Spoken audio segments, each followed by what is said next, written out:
Përshëndetje të gjithëve dhe mirë se erdhët në kuzhinën e Rajanës.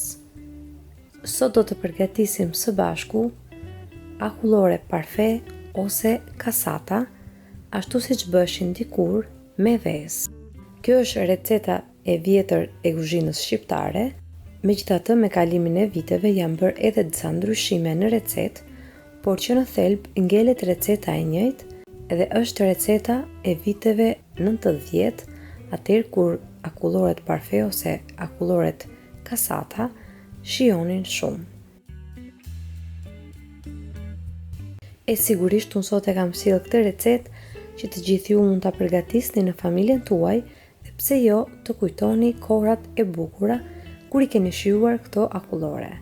Për përgatitjen e kësaj recete ju duhen pak përbërës edhe mënyra se si do ta përgatisni akulloren parfe do ta shikoni që është shumë e thjeshtë dhe shumë kollaj. Tani le të nisim pa humbur kohë me përgatitjen e recetës. Ajo që do të bëjmë në fillim është përgatitja e sherbetit që na duhet për përgatitjen e akullores parfe.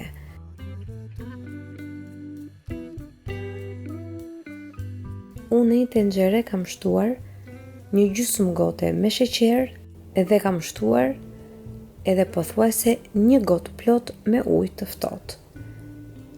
Gota që kam përdorur në këtë rast është gotë 180 ml. Më pas sherbetin e lëm të marr val, do ta lëm që sherbeti të zjej mirë dhe të fillojë të trashet mirë. Pra në këtë rast do të përgatisim një sherbet goxha të trash, derisa të shikoni që sherbeti të formojë ato bulzat në fund të tenxheres që tregon që sherbeti është gati. Gjatë kohës që ne përgatisim sherbetin dhe lëm sherbetin që të zjej, ne do të përgatisim edhe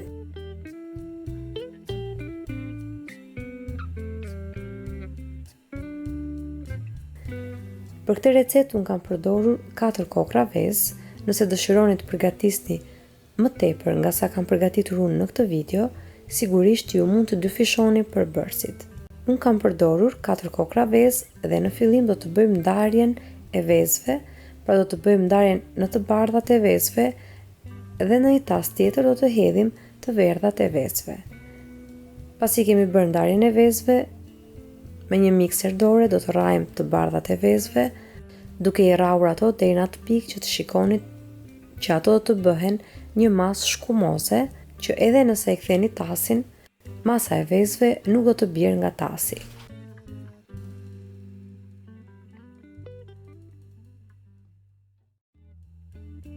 Në këtë pikë të pjesë e kemi gati.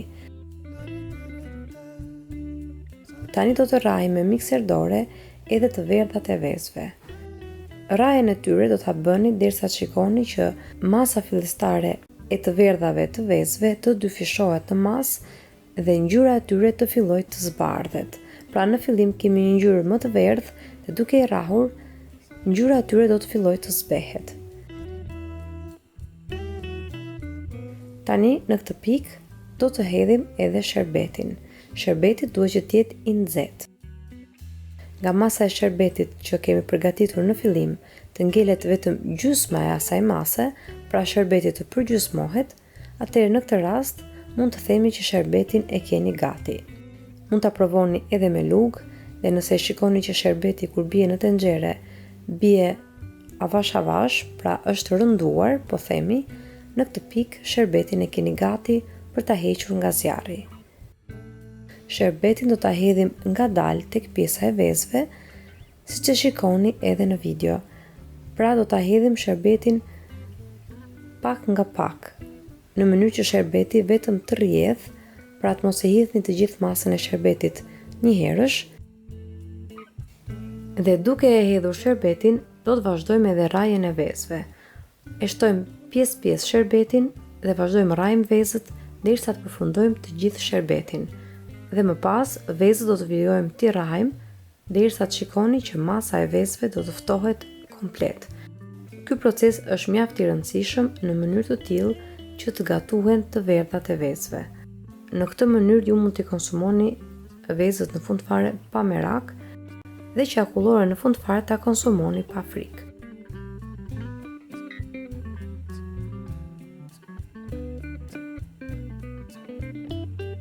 Masën e vezëve do të arrini mirë në mënyrë të tillë që nëse e provoni me dorë, të shikoni që masa e vezëve të jetë ftohur komplet, duke qenë se sherbeti që ne hodhëm është i nxehtë.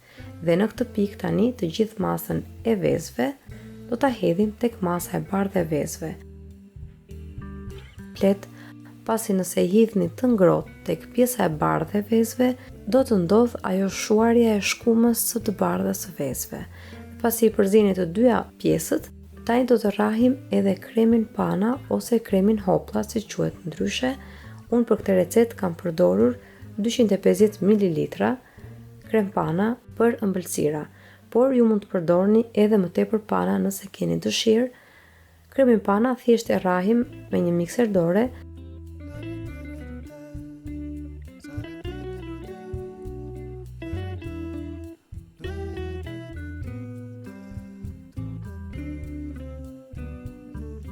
Dhe kur e gjithë masa e kremit është gati, tani masën e vezëve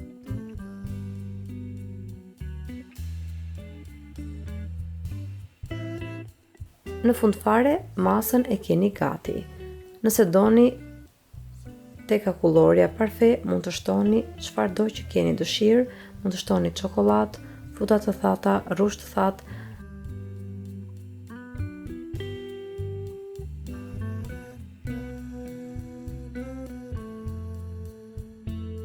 I përzijem të gjithë përbërësit së bashku, unë kam shtuar pak çokoladë te kjo recetë dhe më pas të gjithë masën që kemi përgatitur mund ta hidhni në një kuti plastike, e mbuloni me kapak dhe e vendosni në frigorifer në zonën e ngrirjes dhe më pas mund ta servirni sipas dëshirës suaj.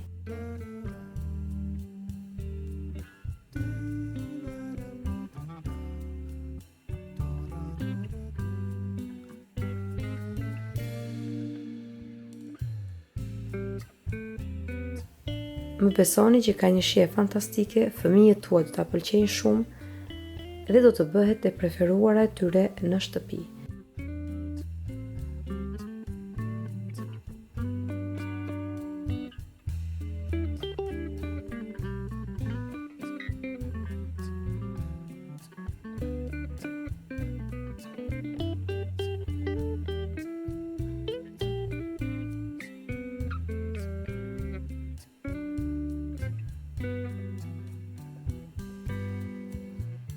Shpresoj shumë që kjo recetë ju ketë pëlqyer dhe nëse po, mos hezitoni të jepni asaj një like, si dhe ta shpërndani me miqtë dhe familjarët tuaj në rrjetet sociale.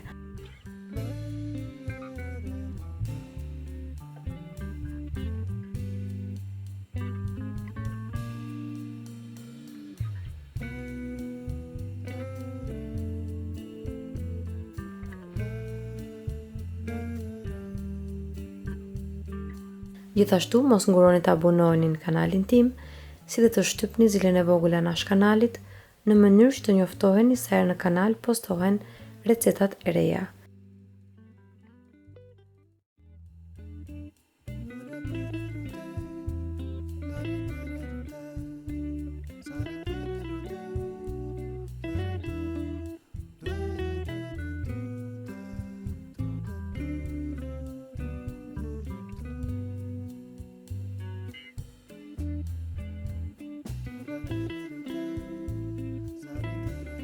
Ju falenderoj të gjithëve që më ndoqët edhe në videon e sotshme.